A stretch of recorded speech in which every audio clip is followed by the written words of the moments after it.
Abomama bakekizela, sukuma.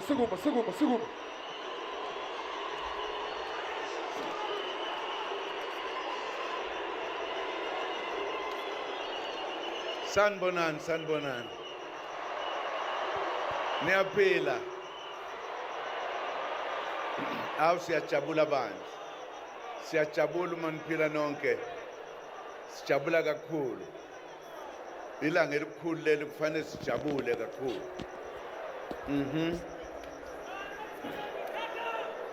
Oh indlela esihambayo, oh indlela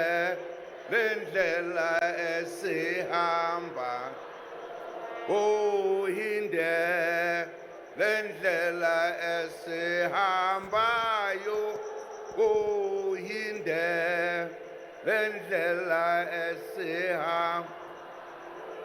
Washumandela kubalandeli bakhe wathi sohlangana nge-freedom. Washumandela kubalandeli bakhe wathi sohlangana nge-freedom. Oh indlela esihambayo. Well, that is the MK president, or the interim president of the MK, Jacob Gedleyihlekisa Zuma, presenting their manifesto yesterday at their manifesto launch at Orlando Stadium in Johannesburg, Soweto. Now, I'm going to take you through the manifesto. As I had said in the introduction, that I'll do my own analysis of the manifesto. This is very, very important because you see what he's doing there is basically, those who know him will tell you he is very good with manipulating his fellow human, particularly the simpletons. Now, I'm going to show you slightly background so that I can take you through the person of Jacob Zuma for your own understanding. But let's start with the manifesto. The real issues, because he starts from speaking about the history, how Mandela and Tambo got into the African National Congress, being recruited by Walter Sisulu. He brings this history all the way to Codesa, and then 1994. Then he starts by saying, we entered in 1994 a government of national unity with great hope that after 5 years we shall bring laws that we wanted. And that did not happen, and that's why we are here today. Now, I want you to observe that that is his own definition of history. Very, very important for you to understand that. He says we are here because of poverty and being looked down upon in all possible ways you can think of in this country.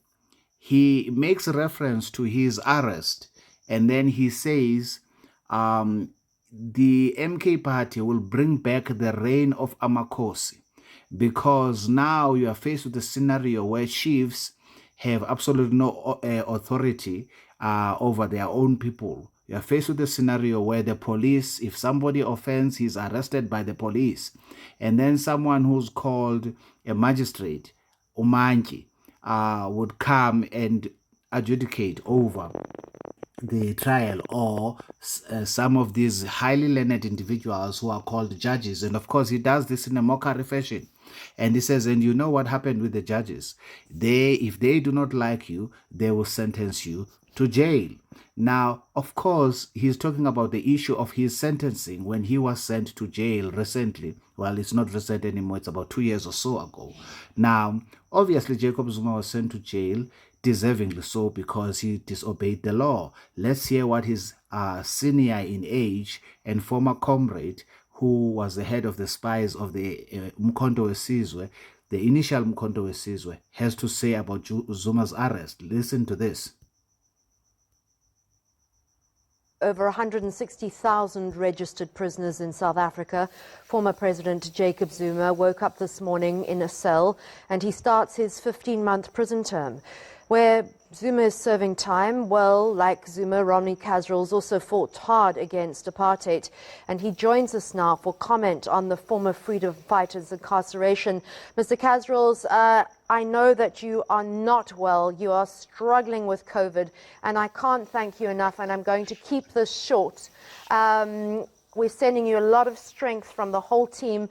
But, Mr. Kasrils, we had to have you on with no schadenfreude, certainly no satisfaction at someone else's downfall. What is your response to Jacob Zuma's incarceration? Well, he's dug a deep hole for himself, and his friends have aided and abetted him for a long time. The country has had to bear that cross. It's been an agony, and I'm not going to dwell on the past and his contribution there. He's muddied those waters. He's been reckless in the extreme. And today I congratulate the judiciary. I congratulate the Constitution, the democracy that we fought for and have achieved. And I think the key lesson for those like Jacob Zuma, his support base, who howl and will dissipate now that he's having to pay the ultimate price of his choosing, is that we have a democracy, we have state power, and what has happened in relation to Zuma and his ilk, thinking that they could stand up as the victims, as the players of that the state power, which reinforces the judiciary, is the one in the end that comes true. And we can celebrate that in this country. It's the achievement of democratic struggle. And yes, he played his role in that, but we cannot go on giving him that free card and that license. He's played up conspiracy to the most wicked level.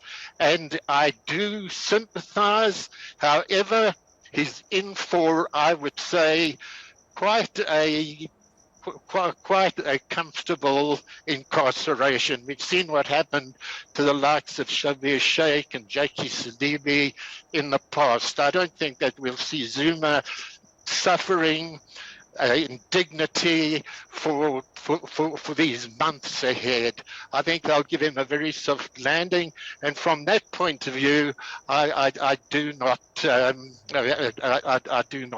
go against such a way of dealing with him. Thanks so much for your commiseration. I must say that. So did you hear that Ronnie Kasrils is saying, I do not go against the way they are dealing with him. Why? Because we are promoting law and order. This goes against the narrative that he's trying to create in the public domain. Why is this background important? This background is important because when you listen to the speech that he gave, first and foremost, this is the first manifesto that was given in Zulu from beginning to end. Now, there's nothing wrong with that. Why? Zulu is an official language in South Africa. However, you cannot miss the fact that this has everything to do with his strategy of playing a victim, of playing a messiah at the same time, a victim as well as a messiah at the same time, who is coming to save the African National Congress, as he has said. And so now he is restoring the African National Congress back to its former glory by bringing Amakosi, who were at the foundation of the African National Congress, the chiefs, the doctors, the leaders in community, the pastors. He talks about all of this in the so-called manifesto. He only gets to what are the issues that the MK party would, or rather is having a problem with, round about 54th minute. And all this while, he doesn't give you any way in which they're not going to deal with these issues that he's raising. For an example, he talks about unemployment, and he says When we talk about unemployment, we're talking about black people. When we talk about people who stay in squatter camps, we're talking about black people. There is no other group in South Africa that stays in such settlements. These are his direct utterances. I'm simply translating them for those who do not understand Zulu. And then he says, when you talk about people who stay in rural areas, we are talking about black people. You are obliged to leave your village, to go to a far place to look for work. When you get a job, now you have to have 2 households to maintain, yourself wherever you got the job and the people whom you left behind at home. And he goes further to indicate that because you can't stay alone wherever you found a job, you are going to have a family there to maintain and then a family to maintain back at home. Observe what he's now imposing his multiple wives scenario already. He's taking it as a standard way of living for everybody else in South Africa, which is not necessarily the case. Then he talks about all other tribes stay in one place. Now, it's very important at this moment that I should indicate that apart from the fact that most of the utterances I've just made, whilst they are truthful, but they are not the absolute truth, as the truth objectively can be assessed through simple fact-checking of what JZ has said here. Most of his utterances can be found incorrect. For an example, we do have white people who stay in squatter camps in South Africa. We have a lot of white people who are unemployed in South Africa. It's untrue that all white people stay with their families or all other tribes in one place. I have somebody that I travel with almost daily, and her entire family is in KZN. It's only she that is in Gauteng. She and her older brother, and even she and her older brother don't get to see one another every day because of the geography in Gauteng, the big distances that exist in Gauteng. And there are many white people, and this person I'm referring to is not white, is not colored, is an Indian, but there are many coloreds who are in the same position. There are many whites that are in the same position. So you simply have to fact check what he's saying. You will come to an understanding that he's simply emotionalizing his audience and true gaslighting. But because he starts his meetings by singing songs to get people emotionally hyped, he reminds me of these charismatic preachers who, like Benny Hinn, who would be singing up their church members to a hype, and then when he has hyped them up, then he can say whatever he wants to say and he'll get away with it. Now, he then focused on other issues. He says, on the other hand, we black people, men in particular, stay away from our families such that our children forget us and think of us as strangers when we come back home. Then he said crime is caused by poverty. Or at least he linked them, that crime is caused by poverty. And because most black people are unemployed, then that is the reason why they resort into crime. Because obviously you can't be hungry and see your neighbor having plenty. And then what are you going to do? Are you going to allow yourself to go to die of poverty? Of course not. You're going to go next door and steal. This actually came out of his mouth there in that very so-called Manifesto launch. And then he says, we shall end teenage pregnancy. Which self-respect country celebrates teenage pregnancy? Right? Now he does not provide the how he's going to do all of this. He says our country has become a laughingstock in the world. Children should grow until they get married. We shall provide free education beyond matric. And then he speaks about diplomas and degrees. And then he says all soldiers will be taught how to defend their own country. Chiefs and kings, as I've already indicated, will be restored to their former glory. We shall remove the Roman Dutch law and introduce an African law. Now, this is very, very important because, you know, the things that Zuma is saying publicly, they are literally confirming what Thabo Mbeki was quoting from the Nugent report and the Zondo Commission report. That President Zuma seems to be miserable with our democracy. We shall remove the Roman Dutch law and introduce an African law. I want you to understand that this African law he's talking about, we don't have jurisprudence of it. We do not necessarily have anything to make reference to. That is why, for an example, he's talking about restoring Amakosi, and Amakosi are the real owners of the land where people are going to be staying. And they're also, when it comes to justice, Amakosi, the chiefs, will be making these decisions of penalizing people, something similar to what the very king of the temples that he himself arrested whilst he was a president was doing. At least that's what Buelekaya claimed to have been doing. When he detrimentally affected a family, what to call a family, and I believe, I stand to be corrected, killed somebody in his so-called justice as a king. And Zuma correctly arrested him because we don't have the law of the jungle here. Nevertheless, now he seems to be wanting to go back to that. He says, I have a problem that there are many political parties that takes white people's money, because for them, getting to parliament is like a job. Our 5 years in charge of this country would be enough to satisfy everyone that our nation has come back. This is what he says. We can't all go to parliament. So no one should complain that they have been removed from the list as though that's what you were fighting for. So he's basically saying to the MK members, they shouldn't really be worried about not being on the list of going to parliament. Why? Because he says, when we arrive at our destination, you will all know that we have arrived because all black people would be employed. This is what he says. Now, this statement is extremely divisive and goes against the Freedom Charter, which says South Africa belongs to all those who live in it, black and white. So indeed, it is true, Mbeki was not accusing Zuma of anything that is untruthful when he said, we've got to ask ourselves this question, who is this president? You get the point? Because he talks about how that the ANC under Zuma had a youth league that had policies which are contrary to the ANC, that suddenly spoke about expropriation of land to give to our people. And Mbeki goes on that speech to indicate that, but that's against the Freedom Charter which the ANC adopted in 1953, which clearly states that South Africa belongs to all those who live in it. So Zuma, whilst he's claiming that he's restoring the ANC, the truth of the matter is he's not restoring the ANC. He is restoring the ANC as he wanted it to be, not as he found it.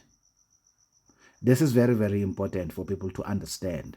There is a video that Aubrey Machik was interviewed by, what is the young man's name now? Dalimpofu's son, Sizwe Mpofu Walsh.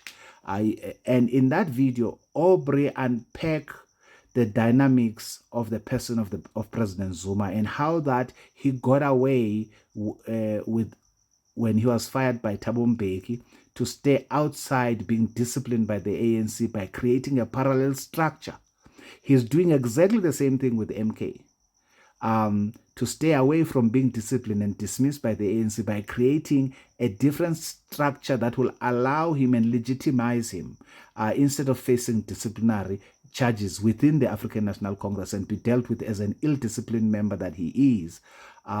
Nevertheless, obviously, my focus here today is on what he had to say. Now, the question obviously arises, all the things that he's promising, the free education, that children will go as far as their first degree, why couldn't Zuma do any of these things whilst he was a president? He says when we arrive at our destination, I read that for you, he says people must stop carrying weapons, firearms to pursue one another because of positions. And then he says the NEC would not necessarily be ministers. Their job is to build the organization. So the NEC of MK would not necessarily be ministers. However, the NEC members would earn the same as ministers because we do not want them to be thieves. We need all men and women to come and write the rules and regulations of MK Party. We do not want thieves in MK Party. We have gathered here to discuss how MK will govern this country. We want peace and quiet in our nation. We are going to remove one by one all those who are paid money by certain handlers to destroy our nation. And then he says concerning the ANC, there are rumors that these thieves are busy manufacturing fake ballots in large quantities so that they can win on the 29th of May 2024. We are on to them. We shall catch them if they put their plans into action. We are going to win with a 2/3 majority. So whilst this is called a manifesto, he simply tells you what is it that they don't like.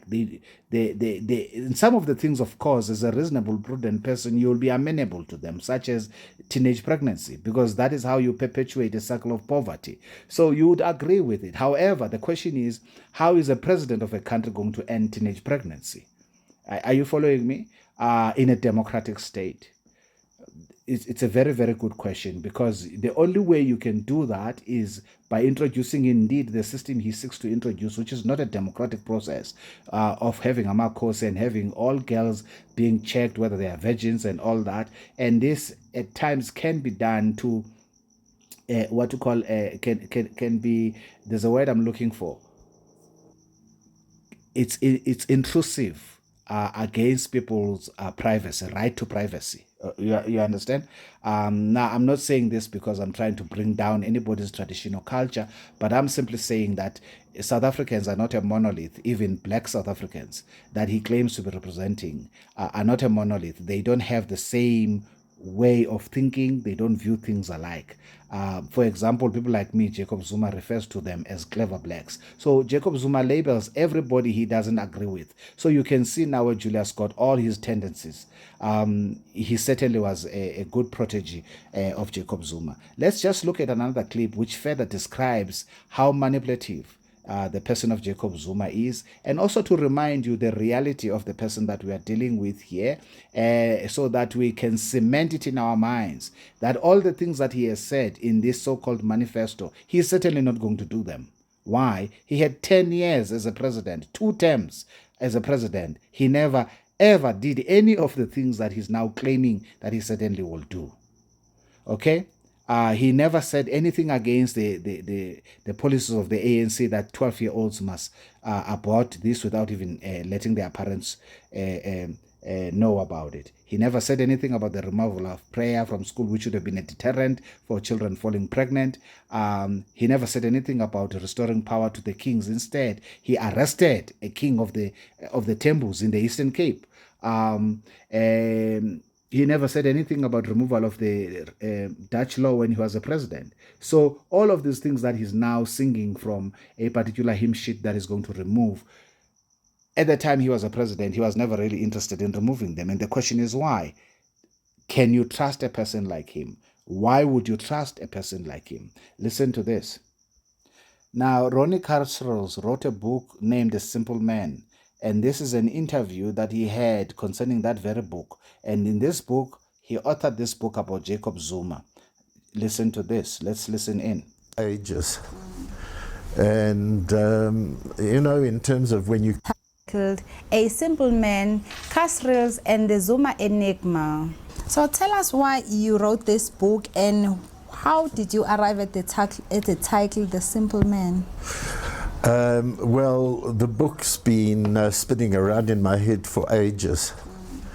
And, in terms of when you come to write, it's when it ripens in your head. And also you have to have the time. So I've been incredibly busy, but it kept keeping me awake at night. Over years, it was almost written in my head.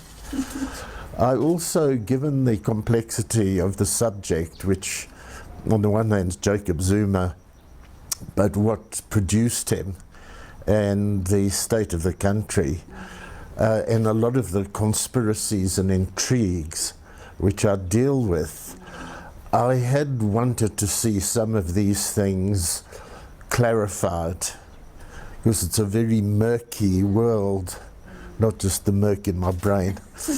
And it was the actual publishing of the spy tapes when the DA managed to force the NPA, National Prosecuting Authority, to release those tapes in which I feature, and which a number of people secretively from NPA and government had been trying to make out I was the mastermind and knew I wasn't. But it was once all of these pages and pages had been revealed of illegal intercepts of phone calls, I'm hardly mentioned and hardly feature.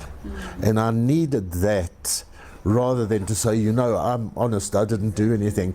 It's there, and it was so clear, and that made me feel confident then to write the book. So that's the first part of your question. A Simple Man. It's somewhat ironic, the title, somewhat sarcastic. It does have a subtitle, Kasrils, that's me, and the Zuma enigma, the riddle. Jacob Zuma, somebody I actually knew when he was about 18 years old. I'm 4 years older, and this was in Durban around about 1960, where I went to work from Joburg. And I just knew him very, very superficially as a youngster who came to the public meetings of the trade union and so on. Very engaging, he did stand out for me. We sent him out the country for training, military, and he got arrested on the way and ended up for 10 years in Robben Island. I then met him much later in 1980 in Maputo, where he and I were both working together to build the underground in the country, smuggle in weapons, develop MK, the armed struggle. And he comes across as a very warm, engaging, personable, smiling, joking, simple man of the people, which a lot of politicians like to project themselves as. But for those of us in exile working close to him, we began, it wasn't just me, to see the false side, two-faced side, and deceitfulness underneath the surface with tremendous. Did you hear that? Deceitfulness under the surface. Ambition. Two-faced side, and deceitfulness underneath the surface with tremendous ambition. The country came to see this over quite a number of years when we came back from exile in 1990. And this is where I then had this title in my mind, A Simple Man, for the reader then to see whether they agree with me or not, that he's a far from simple man, as Mbeki found out, as the country's found out, and so on. Yeah. And what prompted you to share the information about our president now? Well, I mean, you know, we're at a very crucial point in time. It's a very difficult, complex and dangerous time. There have been so many scandals surrounding Jacob Zuma from before he was president. The corruption, the rape trial, and then as president in Kantla, the Guptas, Waterkloof, Bollywood wedding, and Now remember, in the rape trial, he was accused of having raped a little girl who was HIV positive. When I'm saying a little girl, little than him, but obviously over 21 years old. The point though is this. Kwezi was somewhat also related to Zuma. Zuma was old enough to be her father. But the point that I'm trying to make to you is, he then said, when he was asked afterwards, why did he sleep with an HIV positive woman? He said he took a shower thereafter. That's why people like Shapiro and Trevor Noah made jokes about him, and he was called a shower man and all that. And this is the person the ANC erroneously, that is the COSATU leadership, the ANC Youth League, and all those who were anti-Mbeki, were misled to place into to become the president of the country. Hence, we have the 9 wasted years. Why am I sharing this with you? Because it's pretty clear that MK is an anomaly that shouldn't exist within our society. The fact that the stadium was full is evidence of how many simpletons we have in our country. This is what lack of education does. Let's proceed. Latterly, the state capture aspects, the way he has placed malleable people in very key sensitive positions, people who he could then control, clearly, as people came to see, not for the interests of this country or the people, but for his own interests, his own family and circle, who really, in terms of that circle, have been looting the country's coffers and creating tremendous divisions, the deep divides within the ANC and the alliance, which is threatening to absolutely ruin it, along with the country. The economy, as a result of this looting of the state enterprises, is in tailspin. So, you know. So basically what Kasrils is saying, the huge unemployment that you are sitting with right now is something that Ramaphosa inherited from Jacob Zuma. Now Ramaphosa has completely failed to do any better. However, that is something that he has inherited. Of course, Ramaphosa has contributed, but I'm not talking about Ramaphosa here. I've got videos on my channel where I talk about Ramaphosa. Ramaphosa has seriously contributed towards the unemployment rate in South Africa. But the unemployment that Msholo is referring to of black people was literally caused by him, because he took over a government that had grown the economy by 5% year on year. He failed to grow the economy by 2%. He took over a government that had increased the number of people who were employed in South Africa from 8 million when Mandela took over to 16 million when Thabo left the office. Did I say 16? No, that's incorrect. To 14 million when Thabo left the office.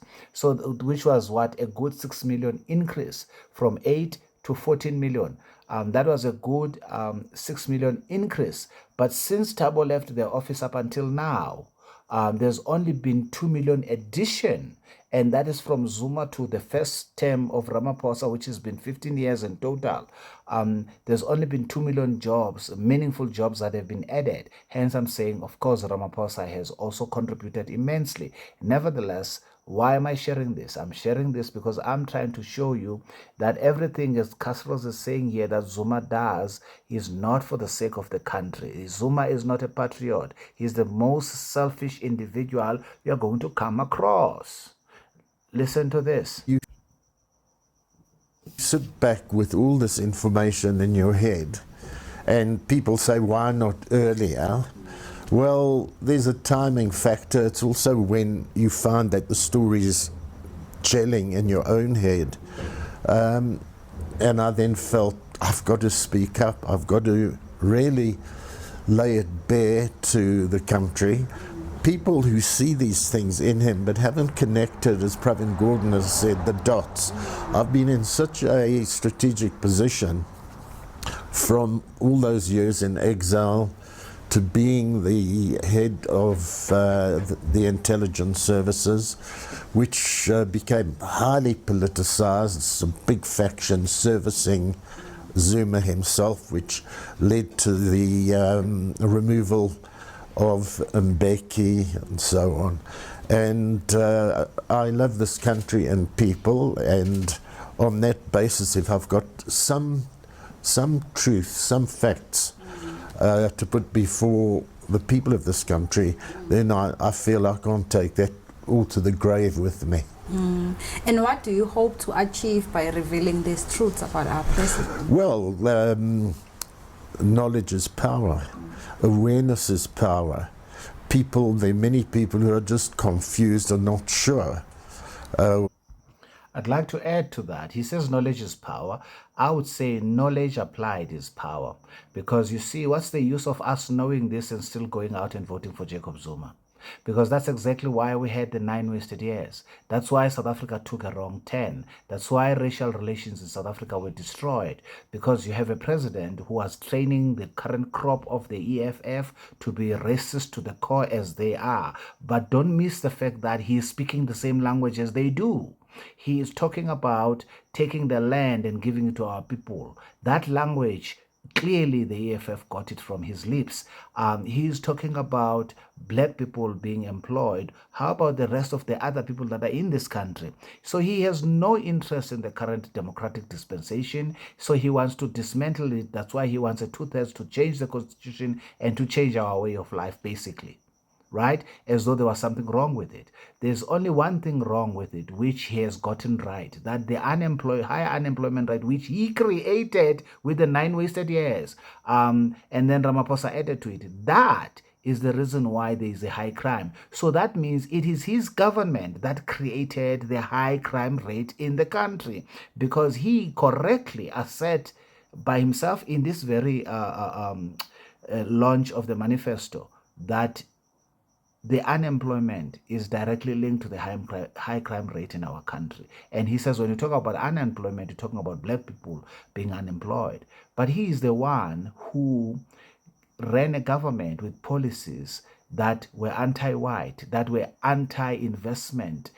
He is the one who had, as Ronnie Kasrils, his comrade, says, malleable people in senior positions that he could control to destroy SAA. Who can forget about Dudumyeni? Who can forget about Malusi Gigaba being the head of Treasury? Can you imagine? Who can forget about the same Malusi Gigaba leading Transnet? Who can forget? The list is endless of all these individuals whom Zuma placed in positions, strategic positions, to control them so as to loot the coffers of the state. So now he's raising another organization so that he can go ahead and what? Do looting 2.0. That's what MK is all about. Now, let's continue. Of course, I know there are unreasonable individuals who will come across this video and they will be insulting me. I'm just going to simply delete, obviously, your comment. This is for reasonable people. This is warning those who have not yet access to this information, who didn't know about the person of Jacob Zuma in reality, or who perhaps have started believing his lies. Jacob Zuma, according to Ronnie Kasrils, his comrade and mentor in exile, is an extremely deceitful individual. Ronnie Kasrils says he's two-faced, extremely deceitful. Okay? It's not my words. I'm simply echoing what Kasrils' sentiments are. What's led to this demise in the country? Is it Zuma? Is he really corrupt? Are there other people around him? Back in Polokwane, that's the conference that led the ANC to basically push Mbeki out. People were totally confused, and the majority felt Zuma's the better man rather than Mbeki. They made a major error. Look at Blade and Zimande. Communist Party, Kusatu, were amongst the forces that got totally behind Zuma. And just in July this year, just a few months ago, at the Communist Party's 14th Congress, he made this admission. He said, we were so wrong to have trusted Zuma, to have believed that he would improve things. He's actually betrayed us and the country, and bitterly disappointed. So Monday says the call for President Jacob Zuma to step down was not an easy decision to make. Zimande was a keynote speaker during the Chris Hani Memorial Lecture in Boksburg. He says the SACP should not be expected to protect the ruling ANC. Meanwhile, former Ekurhuleni Mayor Mondli Gungubele says members of parliament are facing a serious challenge ahead of the debate on a vote of no confidence against President Jacob Zuma.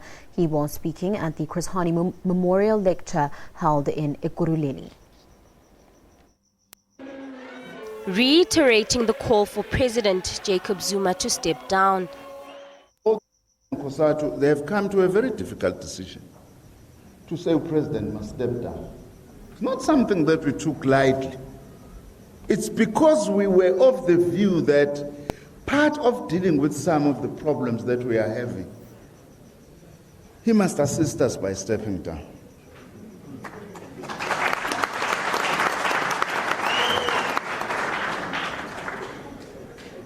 It's not personal. It's a decision that, in our view, we thought would be a correct one. Addressing scores of supporters, Nzimande criticized government's handling of state capture. You can't say the Guptas are an alternative to monopoly capital. In fact, the Guptas and their behavior has become the most immediate thing to deal with in order to defend our capacity to engage or fight monopoly capital. Former Ekurhuleni Months ago, at the Communist Party's 14th Congress, he made this admission. He said we were so wrong to have trusted Zuma, to have believed that he would improve things. He's actually betrayed us and the country and bitterly disappointed. So I'm not the person who's got the only truth. Others have got their various views and angles. But if you want to serve one's country, and you can do it in many different ways, through art and culture, through business, through tilling the soil and productivity in the factories, whatever way, better education and so on, then the political knowledge, which actually is so key to everything else, is vital.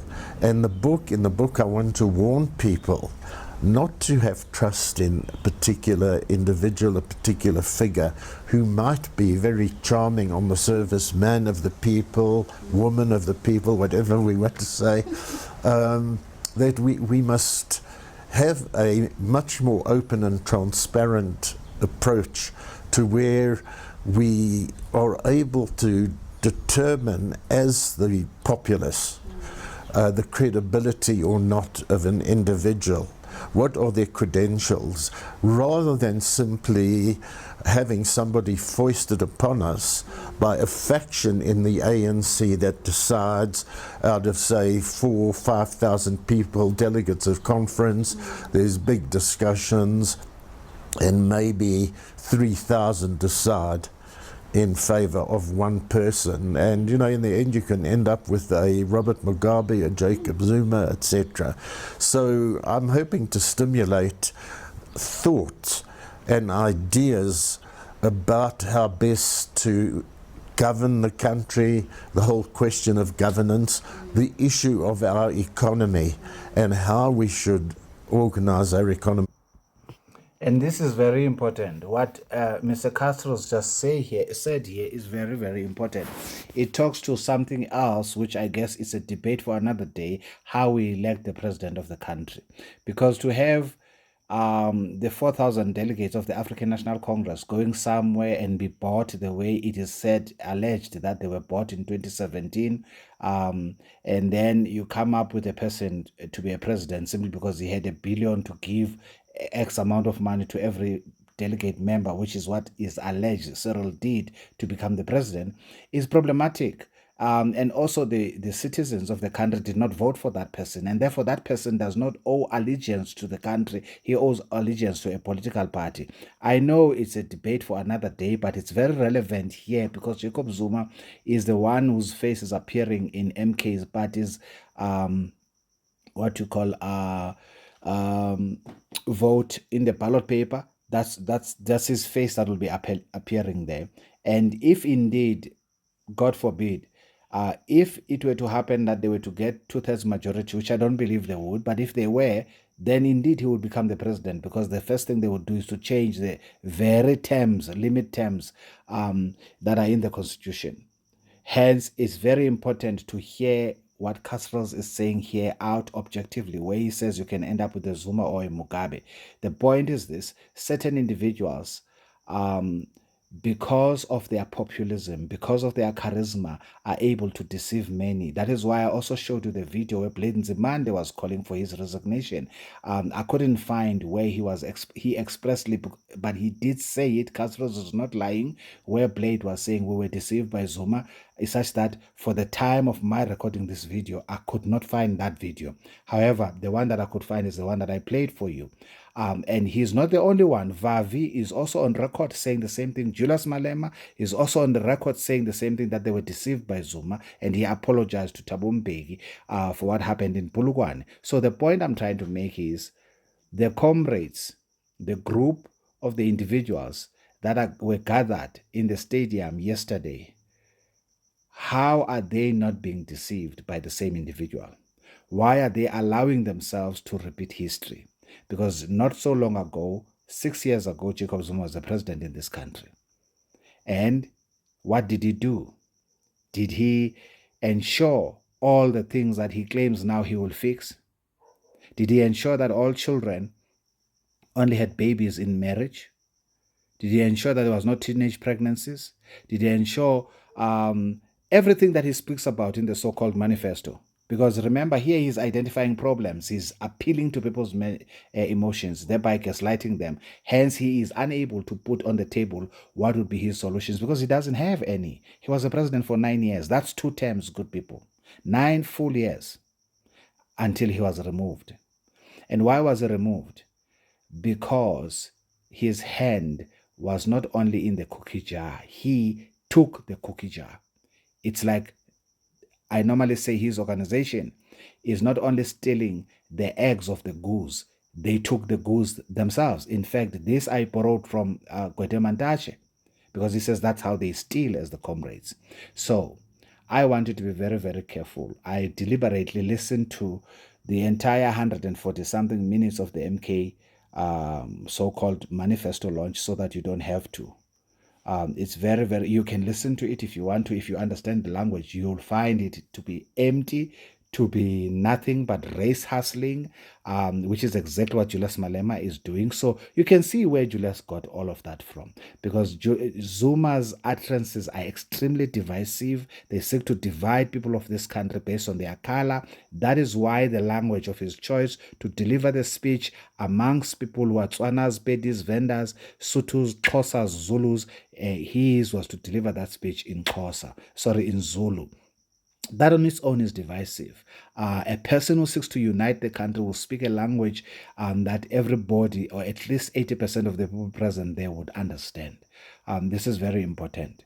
Okay, now you will tell me what you think about it, but obviously for me, MK Party is not a party to be voted for because, one, everything Zuma said there, he did not provide any solutions. He just identified problems. And the question is, seeing that he was a president for 2 terms, why didn't he solve those problems? Why would he now provide free education? He only spoke about free education when ANC was talking about removing him from power. He never spoke about free education on his first term for 5 years. He never spoke about free education on his second term for 4 solid years. Well, for 3 solid years. It's only on his last year when the ANC was talking about on the 9th year to remove him from power. When he saw that that was imminent, then only then did he start speaking about free education. Zuma is nothing but a deceiver. As a matter of fact, you heard that from Mr. Kasrils, that he is extremely deceitful.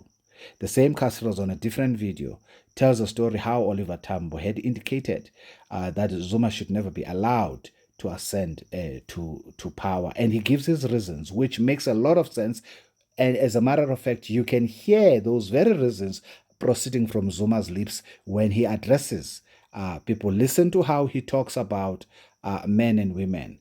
You can't miss that the man is a sexist to the core.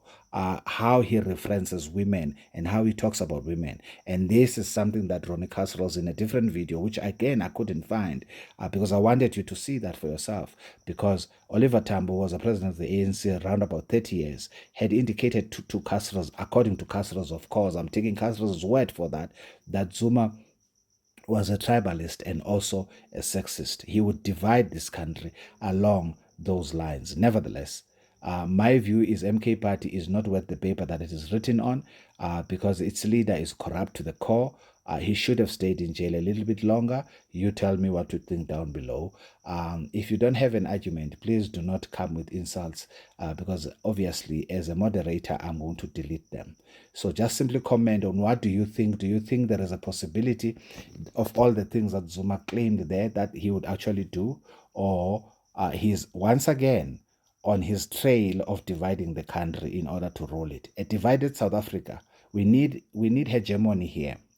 We need to unite and vote for the small political parties that will create investor confidence, that will create jobs, that will create an environment conducive for investment, so that there is jobs in the country, so that there is prosperity. People are able to start their own businesses and employ others, so that porous borders are removed, so that this language that is so divisive that has been employed in the African National Congress since Zuma took over as a president could be brought to an end. This language of dividing us along color lines should be brought to an end.